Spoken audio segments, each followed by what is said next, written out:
All right, thank you. I'm Erich Barganier, and I'm a composer and musician. But what does that mean? Why is that important? Well, one thing that we do as musicians is that we have a big focus on electronic music right now. And you may have noticed over the past few years, this is becoming more and more present within our society, whether it's on the radio, maybe it's in film, maybe it's in a commercial. You probably hear it when you go to the mall. You can't really escape electronic music at this point. But why is that? Well, over the past few years, why all of a sudden have we started to focus on a technology that's been here for over 50? And the easy answer for this is the developments of technology. So, one of the things that we've been focusing on lately is how do we build sound? What you see behind me are 3 sine waves layered over each other. And these, along with a few other forms, make up all the sounds we have in the world. It's my voice, it's your voice, it's a car horn, violin, anything you can imagine. It's a combination of these sounds. One of the things that we've been doing for years and years and years and years is we've been synthesizing these. We've been adding waves, detracting waves, to create whole new sounds we've never heard before. But you know what? You've heard this before. We've had this since prog rock. This is nothing new. So why all of a sudden is it becoming more and more present within our regular day? And that is because we've had technological developments in our instruments. This is Vocaloid by Yamaha, and this is one of the next ways that we're going about using electronic music in a commercial focus. Now, just listen to this for a minute, and just think about it. There is something in this world that everybody's searching for. Have you seen the signs that are sent by the universe?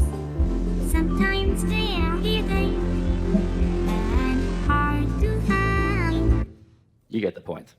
So, but you might be saying to yourself, well, that's really boring, Eric. Why would you show us this? Well, the easy answer is none of that was organic. That was not a human singing. That was a computer program. They took samples from individuals, it's Japanese language and English language. They used phonetics, and they built a whole new system that can synthetically create a realistic singing voice. What you just heard, none of that was real. There was no person, except one person, at a controlled mixing board. That's the future where we're going right now. And it's going to be leading us who knows where. And you might also be having an episode while you're watching this thing behind me, wondering, what's this? Why'd you choose this? Well, the next thing is when you think about a performer who makes music, you might think to yourself, well, Yo-Yo Ma, he's great. He can do all the stylistic elements. How can you replace Yo-Yo Ma? But what if you had a computer that could play even more than Yo-Yo Ma? If you had a really fast piece, a really complicated piece, 3 things are going to happen. One, you're either going to need to have a really good performer to play it.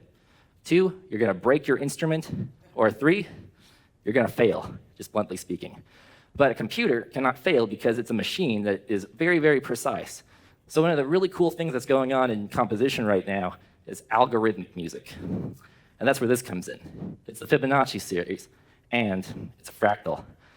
And for anyone who doesn't know, fractals are images, sounds, representations that are viewable on all levels of magnification. So this is something new that we've developed within math music that we haven't had before until a very certain point. So you have new capabilities arising out of what a computer can do that a human cannot. But then you might say to yourself, so what, Eric? I don't care if a robot can sing to me in a nice accent, or if this can be turned into music. I don't even know what this is. Well, what if I told you that maybe a computer could go and make a guitar solo?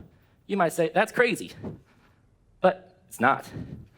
Something that people have been saying for a long time is that a performer is really important because they can produce. They can be spontaneous. You can have spontaneous improvisation, jazz, rock music, even modern composition. It's all possible. This comes into the play of what is generative music and non-generative music. Non-generative, that's most of the music we know. It's Mozart, it's Beethoven. It's where the composer has mapped out all the different elements and the performer has to play them as such. So, it's Western art music. But then you have generative music, and that's where you get to jazz and all that. And you might say to yourself, how on earth can a computer actually do that? They can't do that. You're lying to me, Eric. No, I guarantee you I'm not. So, but how do you do this? And that is through randomness. So within those same algorithms that we have the Fibonacci sequence in, you can program randomness to go and spontaneously create something out of nothing. You can have generative music of any kind. You can have generative jazz, generative rock, generative classical music. And with that being said, you might also be asking yourself, what does that sound like? That probably sounds really bad. You let a computer do that? And I give you Emily Howell. This is a computer program that was developed at the University of California, and it is 100% inorganic. The professors that developed this, they input code into the software itself, and from there, they can persuade or dissuade the program from learning certain styles, you could say. So the composers that are working with this right now, they have been, you could tell they've been working with classical music. I think that's obvious. So you have a whole new generation of people that are going to be composing for classical music with this. But then you might say, well, that's boring. Why would I do that? Well, that brings us into the idea of what's the future? We have these applications. We've started using them for art music, but how widespread can you really go with art music? Well, the future, in my interpretation of this, is pop music. That's the next step, is to go commercial.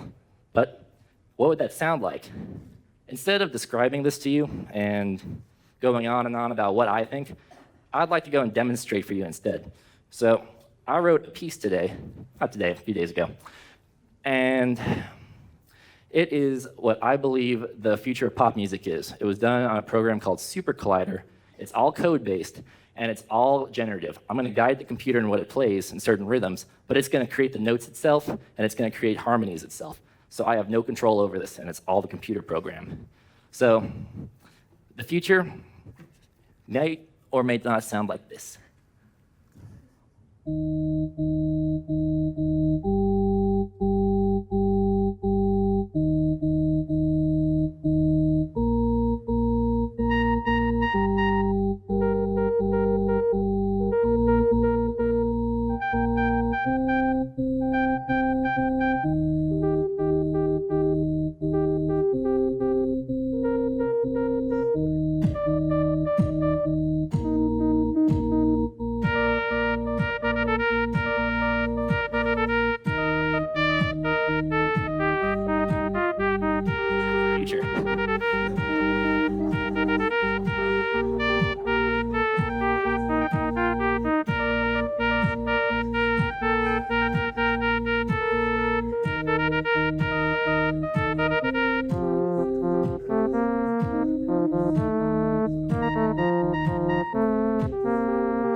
Thank you. So, I'm Erich Barganier. Thanks for listening to the future of what music may or may not be. Thank you.